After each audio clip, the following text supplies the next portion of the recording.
navigating psychedelic experiences has this parallel of what I call the universal skills concept.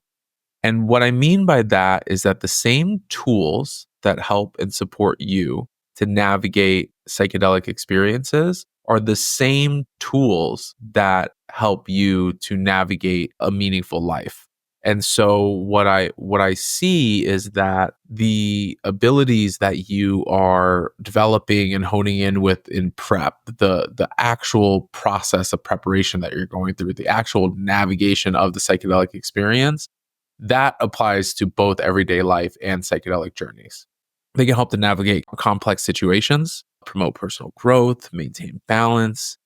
And so I want you to keep that in the back of your mind that yes, you are preparing for a psychedelic experience, but really it's just an opportunity for you to have a unique container of the altered state of consciousness for you to practice skills that you can then bring into your own life.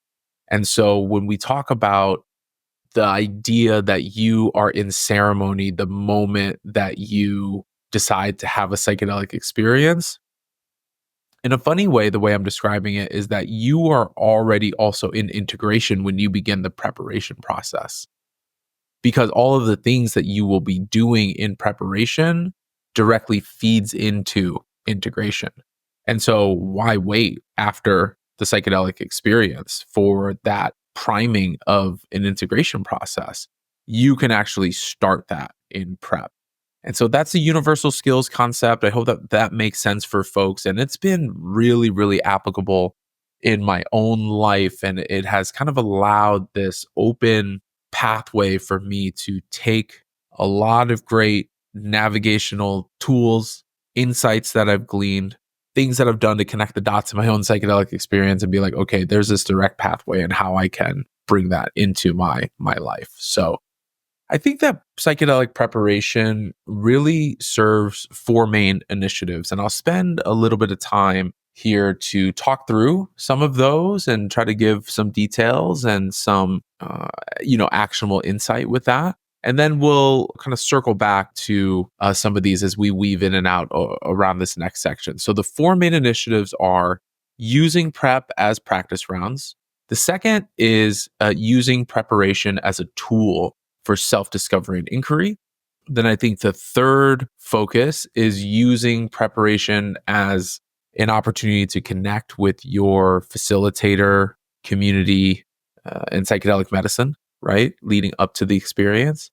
And then the fourth is practical, like prep as an opportunity for practical planning for the psychedelic experience and for the context of the psychedelic experience. So let's dive in here. So when I'm talking about prep as practice rounds, what I really mean, there's twofold here.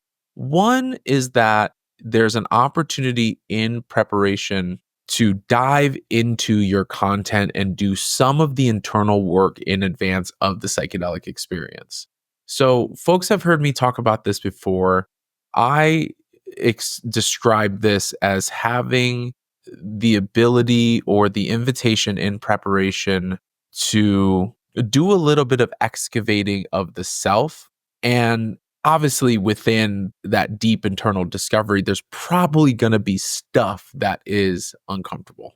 There's probably going to be stuff that is not easy to look at or address and face. Maybe it brings up some trauma. Maybe it brings up some grief. Maybe it brings up some generally difficult feelings and emotions to go through.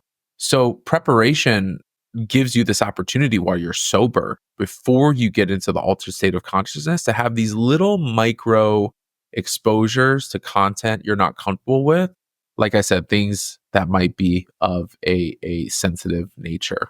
And so it's pretty cool because if you have good coaching and you are willing to have this act of courage of being like, okay, I'm going to examine the stuff in my life that may help to lead me directly towards my intentions and goals, then you are able to also check in with how your body reacts and responds to that.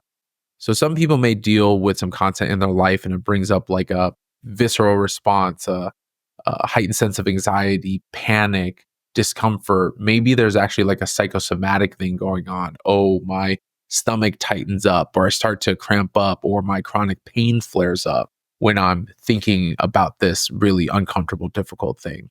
I think also it's a pretty interesting opportunity for you to also check in with your what I call like emotional body. Like, oh, what emotions and feelings are coming up as I am just kind of coming more into contact or more into connection with whatever this thing is. So I like to think of prep as practice rounds, meaning it's not the game yet, it's not the championship, which might be the psychedelic experience, but this is practice in order for me to get some reps and some repetitions so that I can become familiar, so that it becomes second nature, this type of internal discovery.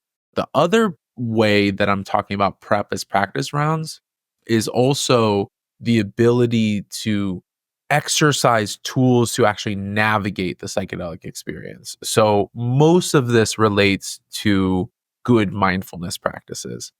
I really do believe that good mindfulness practices, I think, can lead to a much more deeply fulfilled life for sure. I was actually thinking this thought the other day that it would be great that along with every prescription of SSRIs, that they also taught you a little bit about mindfulness and self-awareness, and then using the most out of that, a feeling of almost like slowing down from your feelings and emotions that oftentimes people report with SSRIs.